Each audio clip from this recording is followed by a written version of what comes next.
Welcome to the Alchemist Show. Today we'll be talking about games. First up is our own Ashley Enlow. Thanks, John. Everyone enjoys a good rumble, don't they? So here are my top 10 characters in the Super Smash Bros. World. Gaming isn't something I do all the time, but when I do, I play to win. So I pick my characters carefully. My first character I'd choose is Ike, who originates from Fire Emblem. His smash attack makes it very hard to beat him. To be fair, he can be beat, no doubt, but he is usually my first choice. My second character would have to be Pikachu. Pikachu is small and electrifying and originally from Pokemon. He is good for places you know you'll need your up move to jump back onto a platform. My third character I would include would have to be Zelda from the Legend of Zelda games. Zelda can transform into Sheik and be very fast. She's good for slipping past characters and dodging moves. Character number 4 would have to be Marth. Similar to Ike with his final smash, he's an excellent fighter. He too originates from Fire Emblem. On to the fifth character. We have Link, also from the Legend of Zelda games. Link uses a sword and bombs to defeat his enemies, and his shield is good for dodging attacks. Rolling in sixth is Yoshi, and he originates from Super Mario. Yoshi has an excellent way of defeating his enemies with egg bombs. Hopping into seventh with his Falcon Punch is Captain Falcon. He enjoys punching his enemies into oblivion.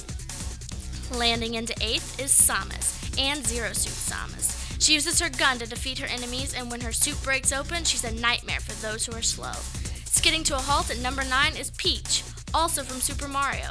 She may seem easy to beat, but her frying pan of doom is merciless, even for a princess. And last but not least is, wait for it, Meta Knight, originally from Kirby. His wings help him soar above his enemies and rain terror. And to be fair, it depends on the stage that we go to before I choose a character. Some places you need to know what character will work best. Hey there, John talking about my top 10 video games of all time.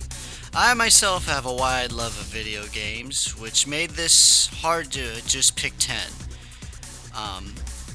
The best that here I picked, just to clarify, this is one video game from each series. Number 10, Gary's Mod. Gary's Mod is one of those games that just make you say, what do I do here? But after you get used to it, only your imagination can hold you back. With many different game types, including sandbox, zombies, and murder, this game can keep you happy and entertained forever. Number 9, Doom. I have always had a special place in my heart for Doom, but my favorite is definitely Doom 3. With the right amount of jump scares, story, and action, and the what the heck moments that leave you speechless. Number 8, Call of Duty Black Ops. I know, John, what are you doing putting a Call of Duty in this list? Well, hear me out. Out of all the Call of Duties, Black Ops is the most fun and most entertaining campaign in the series. But my favorite thing about it is zombies. With whole new weapons, maps, characters, along with old and new ones, it's made it a fun experience. I spent so many hours with my friends playing the zombies mode. 7, Destiny. Destiny is one of those games that people freaked out about when it was announced, including myself. This game's amazing. With the right blend of first-person shooters and customization that resemble an RPG, the controls are smooth and easy to handle, and you can either go it alone, like a lone wolf, or go with your friends and battle the hordes of enemies. Although some areas are hard enough that you will need some help. Number 6, Deadpool the game. I love comics and I love superheroes, and I really love Deadpool. So when I heard they're making a game just for him, I was freaking out. Huge Deadpool fans, it's renowned by pretty much all of them as having everything that a Merc with a Mouth game would need. Extreme violence and gore, crude jokes, and fourth wall breaking.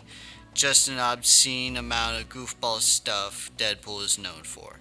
Number 5, Super Smash Bros. Brawl. I have always loved Super Smash Bros. Ever since it came out on the N64. But there's something about Brawl that I love more than the others. I know the gameplay in Melee is better, but the character selection just made it what I love. Ever since it's been announced that the new Smash Brothers for 3DS and Wii U included Midnight, I've been on board. Number 4, Super Metroid. Nintendo really isn't known for anything less than cheery characters that just seem to want to have a good time. Mario, Yoshi, Kirby, Animal Crossing. Metroid is one of those more mature and darker titles, and they don't get much better than Super Metroid for the NES. Number 3, Pokemon Crystal. Pokemon is a beloved franchise of Nintendo ever since Red and Blue came out, but my personal favorite is Crystal. With improved graphics and color from Red and Blue, battle animations, and more Pokemon, this game I still play to this day. Number 2, Halo 2. If you know me, I'm a huge Halo fanboy. I love the lore and the gameplay, but out of all of them, Halo 2 is my favorite. Mostly because it's the first one I ever played. To me, it's the most memorable, and when I heard it was getting an HD remake, I couldn't wait. Number 1, Super Mario World. I knew when I started this list I would have to put a Mario title as number 1. But the question was, which one? With Super Mario World being my favorite, the decision was pretty easy. Better graphics, awesome power-ups, this game is a masterpiece. And it introduced one of my favorite characters, Yoshi, which became a big name in the Mario franchise. Well, there's your top 10 list. Stay tuned as we get back with an important message. Ugh.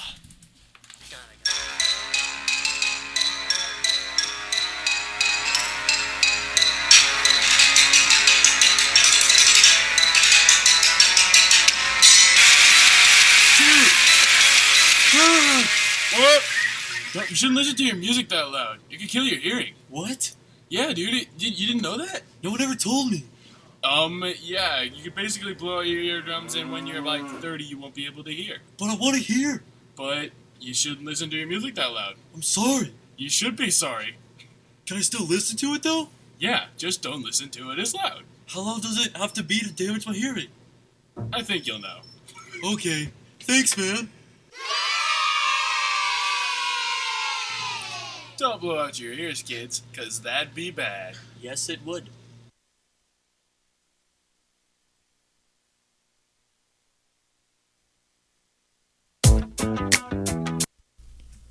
If you want to prevent crime in your neighborhood, here's a tip. Invite your neighbors in for a cup of coffee. Then you can talk about the potential problems you see on your streets and what you can do about them. You can even invite your local police officer to be a part of the conversation. Who'd have thought a cup of coffee can combat crime? Want to learn more? Go to weprevent.org for other ways to take a bite out of crime. A public service announcement from the U.S. Department of Justice, Crime Prevention Coalition of America, National Crime Prevention Council, and the Ad Council. Parents know that the arts are an integral part of their kids' education. The arts help teach kids tolerance and openness, and they allow children to express themselves creatively and grow as individuals. The sad truth, however, is that today in America, kids spend more time at their lockers than they do in art classes. And every year, a little more art disappears from the curriculum. Play a part in your kids' education. Stand up and demand their fair share of art. For more information on what you can do, visit americansforthearts.org. Because the less art kids get, the more it shows. Art. Ask for more. A public service message brought to you by Americans for the Arts and the Ad Council. Hey, this is Darian Bauer bringing you the gaming news you might already know. We've got classic video games to tell you about. First, we have Final Fantasy Mystic Quest. You play as a young man that is destined for greatness as you travel the four corners of the world, defeating horrible monsters as you look for the four elemental stones. Earth, located with the Flamerous Rex in Bone Dungeon.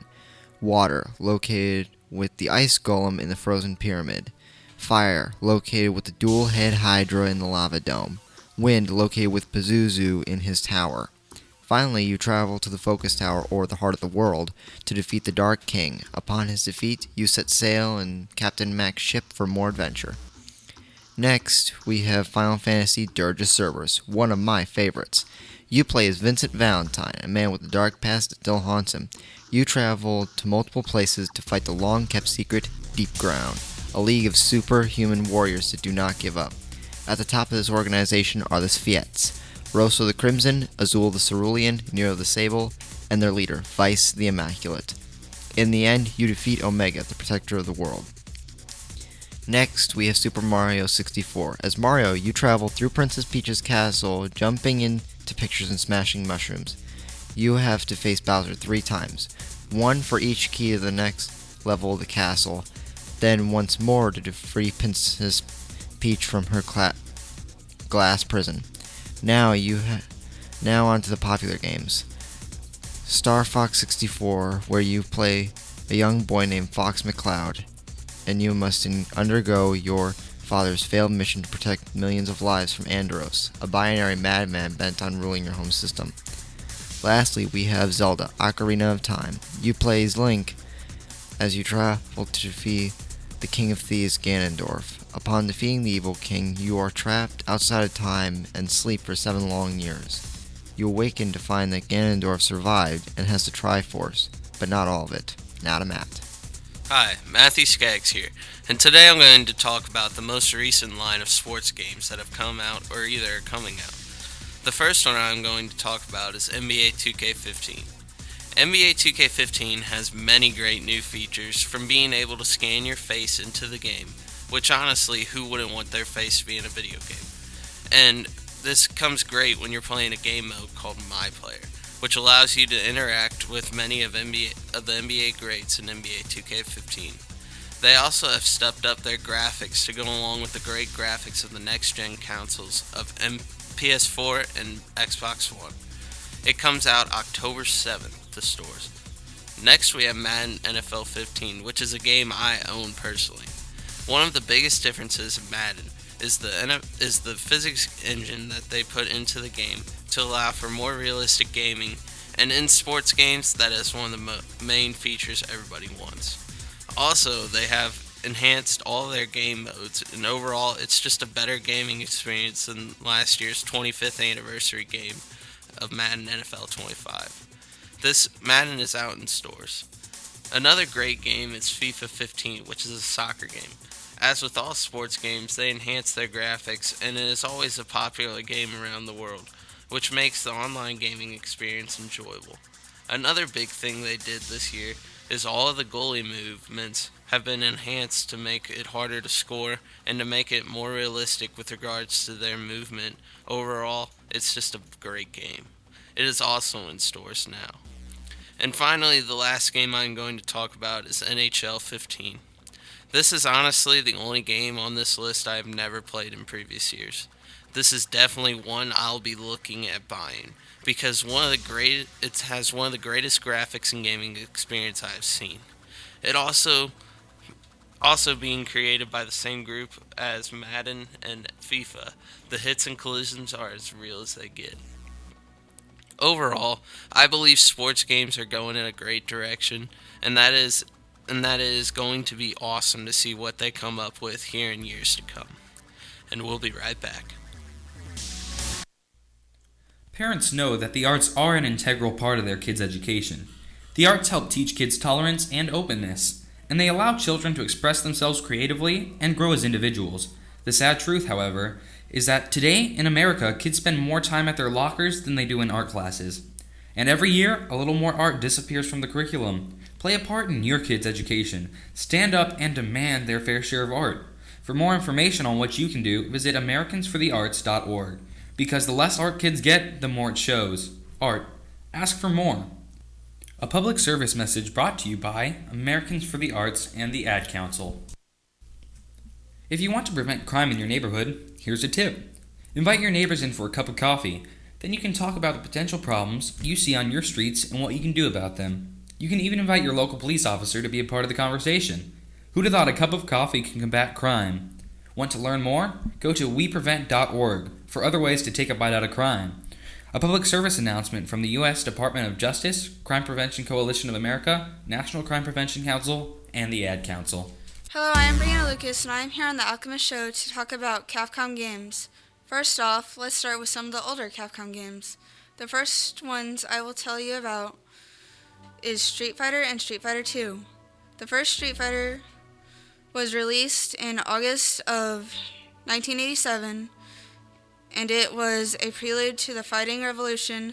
The original SF game only allowed players to fight as Ken or Ryu. Players start as Street Fighter Ryu and travel to 5 different countries: Japan, United States, England, China, and Thailand.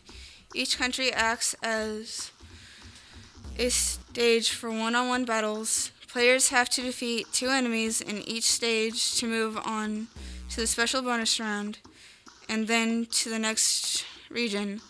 This drama cabinet also features a 2-player duel mode where players could test their melee against each other before moving on to the single-player quest.